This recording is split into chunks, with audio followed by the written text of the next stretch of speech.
Hello students, welcome to my YouTube channel easy learning. इस video में हम BPCS 188 की बुक जिसका नाम है समाज मनोविज्ञान के अनुप्रयोग, इसके सेकंड यूनिट पर डिस्कशन करेंगे। सो गाइस, सेकंड यूनिट का फर्स्ट इंपॉर्टेंट क्वेश्चन लेंगे हम इस वीडियो में। और मैं आपको कहना चाहती हूँ, अगर आपने फर्स्ट यूनिट की वीडियोस नहीं देखी तो प्लीज फर्स्ट यूनिट की वीडियोस भी देखिए, क्योंकि ये अनुप्रयुक्त, इस यूनिट का नाम है अनुप्रयुक्त समाज मनोविज्ञान का परिचय सेकंड। सेकंड लिखा हुआ है यहाँ पे, आपको बता देती हूँ। तो ये जो सेकंड लिखा हुआ है, इससे पहले जो हमारा फर्स्ट यूनिट था वो अनुप्रयुक्त समाज मनोविज्ञान का परिचय फर्स्ट था। तो उसमें मैंने बेसिक सी इन्फॉर्मेशन क्या होती है, अनुप्रयुक्त समाज मनोविज्ञान क्या होता है, समाज मनोविज्ञान क्या होता है, मूल समाज मनोविज्ञान क्या होता है, इन सब टॉपिक पर डिस्कशन किया हुआ है। तो वो आपके लिए वीडियोस, फर्स्ट यूनिट की वीडियोस देखना इम्पोर्टेंट हो जाता है, ताकि आप आगे के बारे में अच्छे से समझ सकें। तो चलिए वीडियो स्टार्ट करते हैं। एक चीज, वीडियो स्टार्ट करने से पहले मैं आपसे कहना चाहती हूँ, अगर आपने मेरे चैनल को सब्सक्राइब नहीं किया है तो प्लीज मेरे चैनल को सब्सक्राइब करें, वीडियो को लाइक करें, शेयर करें, और अगर आपको नोट्स चाहिए तो आप व्हाट्सएप पर कांटेक्ट कर सकते हैं। तो चलिए स्टार्ट करते हैं हमारा फर्स्ट क्वेश्चन। फर्स्ट क्वेश्चन इस यूनिट का यही है कि अनुप्रयुक्त समाज मनोविज्ञान का अन्य समाज मनोविज्ञानों के साथ क्या संबंध होता है, तो इसके बारे में बताइए। तो ये क्वेश्चन आ जाता है और ये इम्पोर्टेंट क्वेश्चन है, आया भी है। तो इसलिए हम इसके बारे में देख लेते हैं। तो पहले हम देखते हैं, मैं आपको एक चीज बताना चाहती हूँ, अनुप्रयुक्त समाज मनोविज्ञान जो होता है उसको व्यवहारिक समाज मनोविज्ञान भी कहते हैं। तो आप कंफ्यूज मत होइएगा, क्योंकि बुक में ज्यादातर अनुप्रयुक्त समाज मनोविज्ञान भी लिखा हुआ है और व्यवहारिक समाज मनोविज्ञान भी लिखा हुआ है। तो अनुप्रयुक्त समाज मनोविज्ञान या फिर व्यवहारिक समाज मनोविज्ञान, मैं बताती हूँ आपको क्या होता है। वही होता है जिससे हम किसी व्यक्ति के व्यवहार का पता लगाते हैं कि कोई व्यक्ति है और उस समाज में रहकर उसका व्यवहार किस तरह से चेंज हो रहा है, क्या क्या कारण है उसकी, क्या क्या समस्याएं हैं उसकी। तो इन सब चीजों का जब पता लगाया जाता है तो वही हमारा अनुप्रयुक्त या फिर व्यवहारिक समाज मनोविज्ञान कहलाता है। तो इसमें ये लिखा हुआ है, वो जो लिखा हुआ है वो मैं पढ़ लेती हूँ। व्यवहारिक समाज मनोविज्ञान एक ऐसा विषय है जिसके अंतर्गत मनोवैज्ञानिक सिद्धांतों का प्रयोग सामाजिक संदर्भ में करते हैं। मनोवैज्ञानिक सिद्धांतों मतलब कि कुछ ऐसी थ्योरीज होती हैं जिनका पता लगाया जाता है व्यक्तियों को, उनके ऊपर शोध कर करके, तो उसका ही सामाजिक संदर्भ में उसका प्रयोग किया जाता है। वही हमारा व्यवहारिक समाज मनोविज्ञान होता है। जो मैंने अभी आपको बताया पहले, व्यवहारिक समाज मनोविज्ञान में जो व्यक्ति होते हैं उनको समाज में देखा जाता है, रखा जाता है, और फिर देखा जाता है कि एक व्यक्ति का व्यवहार समाज के लोगों के साथ या फिर समाज के अंदर रहकर किस तरह से परिवर्तित हो रहा है। तो इस सब का पता लगाया जाता है, और फिर उसके लिए कुछ शोध विधियां भी होती हैं, कुछ सिद्धांत भी होते हैं जिनका प्रयोग भी किया जाता है सामाजिक संदर्भ में। समाज मनोविज्ञानों से संबंधित सभी शास्त्रों में बहुत समानता है, जैसे कि प्रेक्षण विधि का उपयोग करना। आप देखते हैं, हम समाज मनोविज्ञान जो होता है, अनुप्रयुक्त समाज मनोविज्ञान, उसका मूल समाज मनोविज्ञान के साथ क्या संबंध होता है, या फिर किस तरह से वो एक दूसरे से डिफरेंट होते हैं।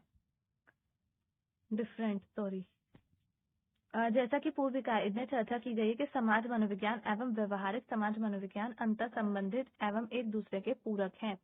समाज मनोविज्ञान और व्यवहारिक समाज मनोविज्ञान के बारे में बात हो रही है। तो हमारा जो स्टार्ट होता है वो यहाँ से है, मैंने यहाँ पर सर्कल कर रखा है मूल समाज मनोविज्ञान का। तो मूल समाज मनोविज्ञान क्या होता है? मानव व्यवहार एवं संबंधित समस्याओं को प्रभावित करने वाले कारकों का अध्ययन करने का प्रयास करता है। जो मानव है उसके व्यवहार और उससे संबंधित जो समस्याएं होती हैं, उनको जो जो कारक प्रभावित कर रहे हैं उसको पढ़ने का, उसको अध्ययन करने का, उसको जांच पड़ताल करने की कोशिश की जाती है मूल समाज मनोविज्ञान में। समाज मनोवैज्ञानिक सामाजिक घटनाओं की व्याख्या करने के लिए सिद्धांतों का विकास करते हैं।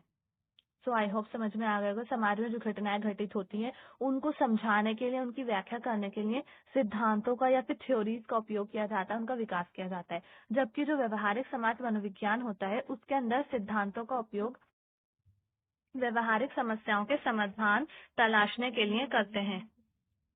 व्यवहारिक समाज मनोविज्ञान वही होता है जिसके अंदर सिद्धांतों का तो उपयोग किया जाता है, लेकिन उसमें व्यवहार, मानव की जो व्यवहार है, मनुष्य का जो व्यवहार है, उसकी समस्याएं क्या क्या है, उनका समाधान तलाशा जाता है, उन समस्याओं को समझा जाता है, उनकी जांच की जाती है, फिर उसके बाद उसका समाधान ढूंढा जाता है। अब इसके बाद है अनुप्रयुक्त समाज मनोविज्ञान एवं समाजशास्त्र। तो अनुप्रयुक्त समाज मनोविज्ञान और समाज शास्त्र के बीच क्या क्या डिफरेंस है, मैंने यहाँ पर नंबरिंग भी की हुई है। फर्स्ट जो डिफरेंस है वो यहाँ पर व्यवहारिक समाज मनोविज्ञान सामाजिक संदर्भ में मनोवैज्ञानिक सिद्धांतों का उपयोग करता है, जो अभी ऊपर भी बताया कि जो व्यवहारिक समाज मनोविज्ञान होता है वो सामाजिक संदर्भ में मनोवैज्ञानिक सिद्धांतों का प्रयोग या फिर अनुप्रयोग करता है। यह सामाजिक संदर्भ में किसी व्यक्ति के व्यवहार के स्वरूप को समझने एवं परिवर्तित करने में निहित है। जो सामाजिक संदर्भ होता है उसमें व्यक्ति के व्यवहार किस तरह का है, उसका स्वरूप है, उसको समझने की कोशिश की जाती है पूरी तरह से, और उसको हम किस तरह से चेंज कर सकते हैं उसकी भी कोशिश की जाती है। तो ये सब व्यवहारिक समाज मनोविज्ञान में की जाती है।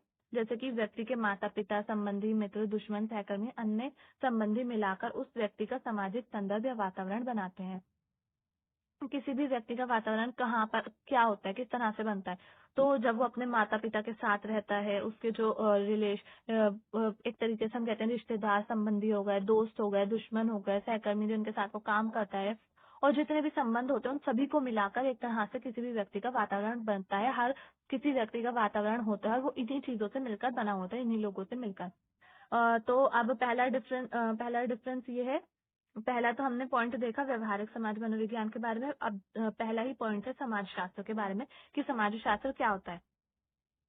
तो समाजशास्त्र एक ऐसा विषय है जो कि समाज के विकास, उत्पत्ति एवं प्रकृति का अध्ययन करता है। तो नाम से ही समझ में आ रहा है जो समाजशास्त्र है वो समाज के ही बारे में डिस्कस करता है, समाज का ही उसमें अध्ययन किया जाता है, समाज का किस तरह से विकास हो रहा है, उसकी उत्पत्ति किस तरह से हो रही है, उसकी प्रकृति, उसका नेचर क्या है, ये सब समाजशास्त्र में पता लगाया जाता है। समाज शास्त्र समाज के रीति रिवाज, प्रथा, संस्थान एवं उस समाज के विकास की अवस्थाओं का अध्ययन करता है।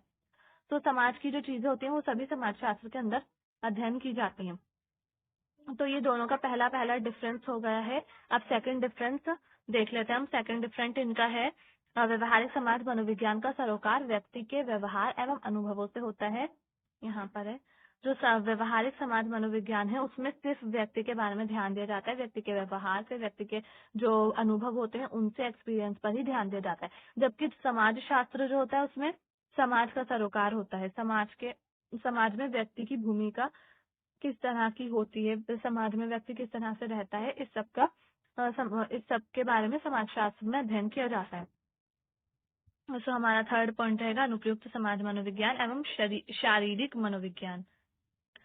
सो व्यवहारिक समाज मनोविज्ञान और शारीरिक समाज मनोविज्ञान के बारे में देखना है। तो व्यवहारिक समाज मनोविज्ञान ऐसा विज्ञान है जो मानव व्यवहार एवं उसके अनुभवों के परिवर्तन लाने में मदद करता है। तो ये मैंने अभी आपको ऊपर भी बताया, सब में यही दे रखा है व्यवहारिक समाज मनोविज्ञान का कि व्यक्ति के व्यवहार का अध्ययन किया जाता है, उसके व्यवहार में परिवर्तन लाया जाता है, उसके अनुभवों को देखा जाता है, अध्ययन किया जाता है उसका। तो यही बहुत ईजी सा है, बहुत इंपॉर्टेंट है, और सब में यही डेफिनेशन दे रखे है। व्यवहारिक समाज मनोविज्ञान के बारे में यही बता रखा है। मानव के शारीरिक एवं मनोवैज्ञानिक अनुभव उसके शारीरिक प्रक्रियाओं अर्थात तंत्रिका तंत्र से निकटता से जुड़े होते हैं। तो ये शारीरिक के बारे में बताया जा रहा है, शारीरिक मनोविज्ञान के बारे में। इस सब का अध्ययन शारीरिक मनोविज्ञान में किया जाता है। शारीरिक मनोविज्ञान सभी शारीरिक प्रक्रियाओं, शरीर में जो जो प्रक्रियाएं हो रही होती हैं उनका, या फिर हम कह सकते हैं कि शरीर के सभी अंगों के क्या कार्य होते हैं, उनकी क्या प्रकृति होती है, नेचर क्या होता है, किस तरह से वो काम कर रहे होते हैं। तो ये इन सारी चीजों का अध्ययन शारीरिक मनोविज्ञान में किया जाता है।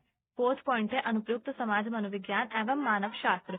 तो मानव शास्त्र क्या होता है? पहले तो हम अनुप्रयुक्त समाज मनोविज्ञान व्यवहार को परिवर्तित या प्रभावित करता है, ये पहला डिफरेंस आ जाएगा।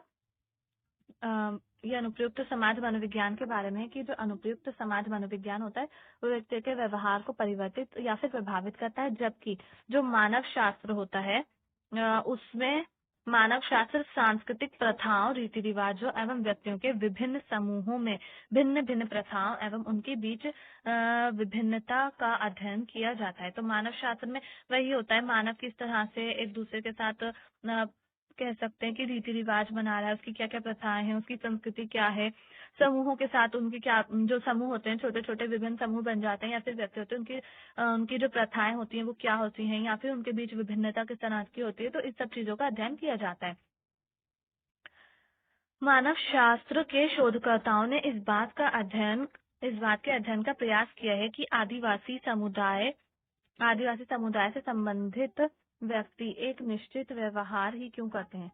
तो आई होप ये आपको समझ में आ गया होगा। मानव शास्त्र के जो लोग होते हैं वो इसी चीज का अध्ययन करते हैं कि जो मनुष्य हैं, अलग अलग तरह के जो मनुष्य हैं वो किस तरह का अध्ययन कर रहे हैं। जैसे कि आदिवासी समुदाय हो गया, वो किस तरह से संबंध, मतलब दूसरे आदिवासी समुदाय से संबंधित जो लोग होते हैं वो एक अलग तरीके का व्यवहार करते हैं, उनके अलग रीति रिवाज होते हैं, उनके देवी देवता भी अलग होते हैं, वो प्रकृति पूजक होते हैं, तो वो इस तरह का व्यवहार क्यों करते हैं दूसरे लोगों से अलग। तो ये सब मानव शास्त्र में ही अध्ययन किया जाता है। अब इसके बाद है अनुप्रयुक्त समाज मनोविज्ञान एवं अर्थशास्त्र। तो अनुप्रयुक्त समाज मनोविज्ञान वही है, व्यक्ति के व्यवहार का अध्ययन किया जाता है और मनोविज्ञान मानव के लिए मनोवैज्ञानिक कार्य योजना बनाता है जो प्रत्यक्ष एवं अप्रत्यक्ष रूप से अर्थशास्त्र में योगदान देते हैं। तो अनुप्रयुक्त समाज मनोविज्ञान क्या काम करता है, एक तरीके से बता रहा है कि अर्थशास्त्र में किस तरह से योगदान देता है अनुप्रयुक्त समाज मनोविज्ञान। तो अनुप्रयुक्त समाज मनोविज्ञान जो मनुष्य होते हैं उनके लिए एक मनोवैज्ञानिक कार्य योजना बनाता है और वही कार्य योजना अर्थशास्त्र में अप्रत्यक्ष या फिर प्रत्यक्ष रूप से योगदान देती है। जबकि अर्थशास्त्र के अंतर्गत आय, खर्च, आर्थिक संस्थान आदि कारक आते हैं। तो ये सभी आपको पता है अर्थशास्त्र क्या होता है। उसके अंदर हमारी आय को, किसी भी व्यक्ति की, वो किस तरह कितना कमा रहा है, उसका कितना खर्च हो रहा है, क्या क्या चीजें हैं, आर्थिक संस्थान कौन कौन से हैं, कहाँ जाकर वो काम कर रहा है, उसके काम की क्या क्या चीजें हैं, तो ये सभी अर्थशास्त्र में आ जाती हैं। ये कारक मानव व्यवहार को भी प्रभावित करते हैं। मानव व्यवहार को क्यों प्रभावित करते हैं? क्योंकि वो डायरेक्टली उसकी इनकम से जुड़े होते हैं, उसके आय से, उसके खर्च से जुड़े होते हैं।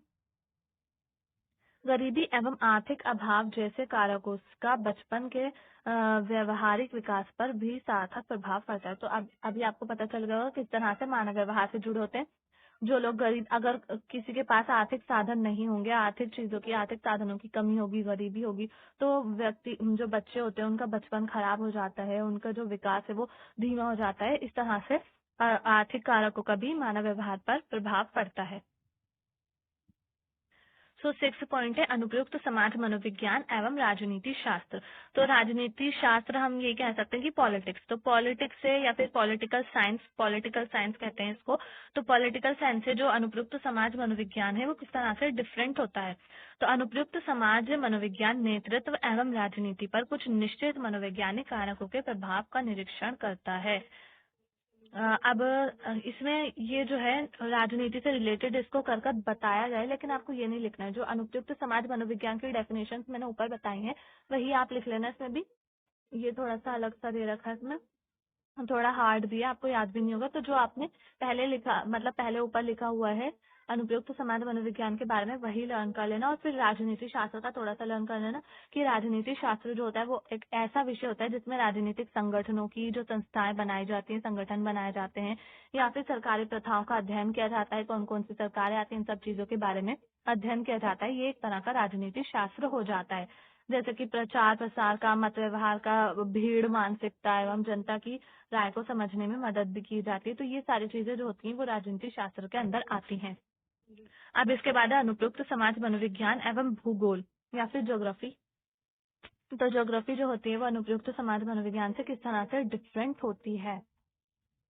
अनुप्रयुक्त समाज मनोविज्ञान व्यक्तियों के उनके समाज में संबंधों को बढ़ाने में मनोवैज्ञानिक सिद्धांतों का उपयोग करता है। ये वही है किस तरह से उनके संबंध, जो व्यक्ति हैं उनका समाज के साथ या फिर समाज के लोगों के साथ किस तरह से वो संबंध अपने बढ़ा सकते हैं, और उसमें मनोवैज्ञानिक जो सिद्धांत होते हैं उनका उपयोग भी किया जाता है कभी कभार। जबकि जो भूगोल होता है या फिर हम ज्योग्राफी कह सकते हैं वो एक ऐसा समाज विज्ञान है जो व्यक्ति के स्थान एवं उनके वातावरण के साथ संबंधों का अध्ययन करता है। जैसे कि जो भूगोल है, ज्योग्राफी, उसमें ये पता लगाया जाता है कि कोई व्यक्ति उसका स्थान के साथ और उसके वातावरण के साथ किस तरह का संबंध है, क्या किस तरह का रिलेशन है। जैसे कि हमारे इंडिया में होगा, हमारे इंडिया में जो लोग हैं उन लोगों का किस तरह का वातावरण के साथ रिश्ता है, स्थान के साथ किस तरह का रिश्ता है।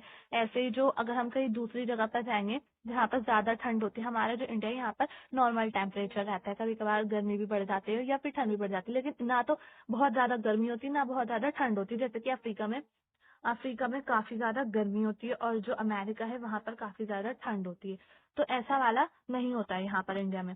तो जब हम अमेरिका जाएंगे तो हमें वहां जाकर बहुत ज्यादा ठंड लगेगी, क्योंकि हमारा वहाँ के वातावरण के साथ तालमेल नहीं बैठेगा, क्योंकि वो जो है वो हमारा जन्म स्थान ही नहीं है। ऐसे अफ्रीका जाएंगे तो वहां जाकर हमें बहुत ज्यादा गर्मी लगेगी, हम वहां पर रह भी नहीं पाएंगे। तो ये इन सब चीजों का पता लगाया जाता है भूगोल में। अनुप्रयुक्त समाज मनोविज्ञान एवं भाषा विज्ञान। तो भाषा विकास के साथ साथ विभिन्न भाषाओं में विशेषज्ञ लोगों के बीच वार्तालाप को प्रभावित करता है। अनुप्रयुक्त समाज मनोविज्ञान बचपन से भाषा विकास को प्रभावित करने वाले कारकों की व्याख्या करता है, जबकि भाषा विज्ञान जो होता है वो भाषा एवं इसकी संरचना का वैज्ञानिक अध्ययन करता है।